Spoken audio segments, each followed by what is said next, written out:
Hi നമസ്കാരം. ഞാൻ Shijina, balloon ആർട്ടിസ്റ്റാണ്. ഞാൻ കുട്ടികൾക്ക് വേണ്ടി എന്തെങ്കിലുമൊക്കെ വെറൈറ്റി ആയിട്ട് ചെയ്യണം എന്നുള്ളൊരു തോട്ടിൽ നിന്നാണ് ഞാനൊരു ബലൂൺ ആർട്ട് തിരഞ്ഞെടുക്കുന്നത്. പല രീതിയിൽ ബലൂൺ ആർട്ട് ചെയ്യുന്നവരുണ്ട്, ജസ്റ്റ് മോഡലായിട്ട് ചെയ്യുന്നവരുണ്ട്, ജസ്റ്റ് സ്കൾപ്ചറായിട്ട് ചെയ്യുന്നവരുണ്ട്. എൻ്റെ തോട്ടെന്ന് പറയുന്നത് എൻ്റർടൈൻമെൻറ്റ് ഫോക്കസ് ചെയ്തിട്ടുള്ളൊരു ഇതായിരുന്നു. കാരണം നമ്മൾ കുറച്ച് നേരം ചെയ്യുകയാണെങ്കിലും ആ സമയത്ത് ആൾക്കാർക്ക് സന്തോഷിക്കാൻ പറ്റണം, അവർക്ക് എന്താണ് എൻജോയ് ചെയ്യാൻ പറ്റണം എന്നുള്ളതായിരുന്നു എൻ്റെ കൺസെപ്റ്റ്. അങ്ങനെ ഞാൻ എൻ്റേതായ രീതിയിൽ ഒരു എൻ്റർടൈൻമെൻറ്റ്, ഒരു സ്റ്റേജ് പെർഫോമൻസ് എന്നുള്ള രീതിയിൽ ഞാൻ ഡെവലപ്പ് ചെയ്തെടുക്കുകയാണ് ചെയ്തത്.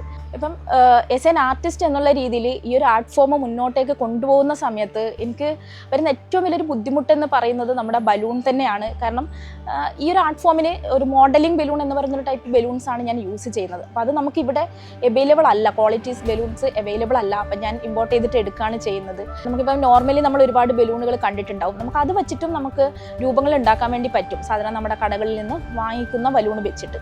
പക്ഷെ നമുക്ക് ഒരുപാട് ലിമിറ്റേഷൻസ് വരുന്നുണ്ട് ആ ബലൂണുകൾക്കൊക്കെ തന്നെ. അപ്പം ഇപ്പോൾ ഒരുപാട് കുട്ടികളും അതുപോലെ ഒരുപാട് പാരൻസ് ഒക്കെ എൻ്റെ അടുത്ത് വിളിച്ചിട്ട് ചോദിക്കുന്നുണ്ട്, കാരണം നമുക്കിത് ചെയ്യാൻ പറ്റുമോ, ബലൂണല്ലേ, കുട്ടികൾക്ക് പറ്റുമോ?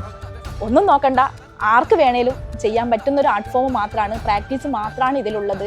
കുറച്ച് ക്ഷമയും കുറച്ച് കോൺസെൻട്രേഷനും കൂടിയിട്ട് നമുക്കതിലൊന്ന് തുടങ്ങിക്കഴിഞ്ഞാൽ പിന്നീട് എല്ലാ ആർട്ട് ഫോമിനെ പോലെ തന്നെ ഈ ഒരു ആർട്ട് ഫോമും പഠിച്ചെടുക്കാൻ പറ്റുന്നതേ ഉള്ളൂ.